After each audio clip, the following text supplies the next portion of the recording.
Breaking news చూస్తున్నాం. విశాఖ నగరంలో తీవ్ర కలకలం రేపిన మౌనిక హత్య కేసులో పోలీసులు దర్యాప్తు ముమ్మరం చేశారు. డేటింగ్ యాప్ వేదిక మొదలైన పరిచయం చివరకు కిరాతక హత్యకు దారితీసింది.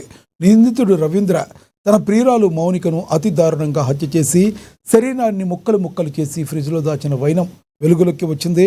డబ్బుల కోసం వేధిస్తుందనే నెపంతో ముందస్తు పథకం ప్రకారమే ఈ దారుణానికి ఒడిగట్టినట్లుగా పోలీసులు ప్రాథమికంగా ఓ నిర్ధారణ చుక్కొచ్చారు.